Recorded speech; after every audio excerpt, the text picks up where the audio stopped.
Shalom, halo semuanya. Kak Masta hadir kembali hari ini dengan renungannya yang berjudul Siapakah yang masuk kerajaan Allah? Kamu anak remaja, apakah masih mau disebut kanak-kanak? Apakah kamu masih mau dibilang anak kecil? Tentu saja tidak, bukan? Sedangkan kamu saja tidak mau, apalagi orang dewasa. Tidak ada orang dewasa yang mau disebut seperti itu.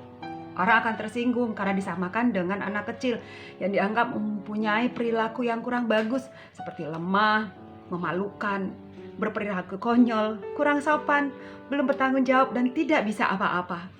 Karena itulah mungkin ke-12 murid Tuhan Yesus terkejut ketika Tuhan Yesus berkata bahwa yang empunya kerajaan Allah adalah orang-orang yang seperti anak kecil. Dan bahwa yang masuk ke dalam kerajaan Allah adalah orang yang menyambut kerajaan Allah seperti anak kecil. Tidak berbeda dengan budaya sekarang. Budaya zaman Yesus pun cenderung meremehkan status kalian anak-anak. Masa anak kecil itu dianggap sebagai masa yang kurang berarti. Status anak dipandang rendah. Anak tidak masuk hitungan. Matius 14 ayat 21.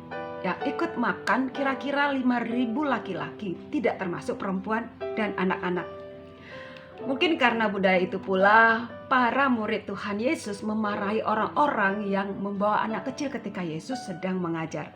Tetapi ternyata Yesus malah tidak ikut memarahi orang-orang itu.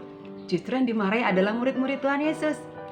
Markus mencatat, ketika Yesus melihat hal itu, ia marah dan berkata, "Biarkan anak-anak itu datang kepadaku, jangan menghalang-halangi mereka, sebab orang-orang yang seperti itulah yang empunya kerajaan Allah." Markus 10 ayat 14. Bagaimana pandangan Yesus tentang anak kecil? Apakah positif?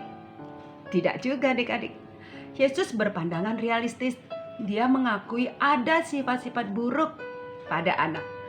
Tetapi Yesus juga melihat ada sifat baik pada anak kecil yang patut ditiru oleh orang dewasa, yaitu polos, mau diajar, mau diberitahu, dan mau diatur.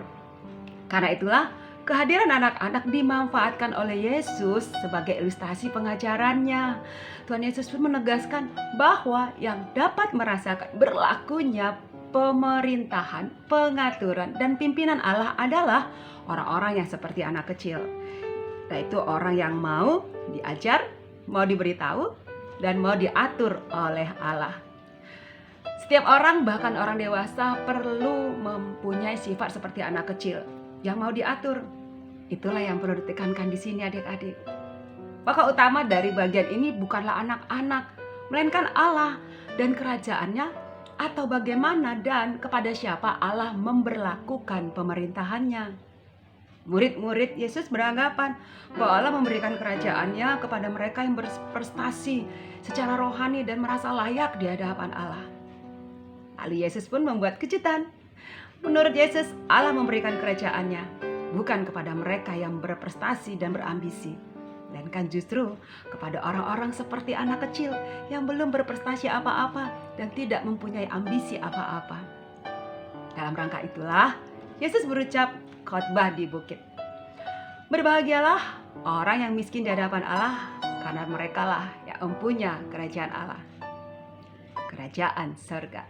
Matius 5 ayat 3. Demikian renungan Kak Masta. Kita berdoa. Tuhan Yesus, ajar kami agar kami juga bisa diatur, tunduk, dan patuh kepada perintah-Mu saja, sama seperti anak kecil terhadap orang tuanya. Amin.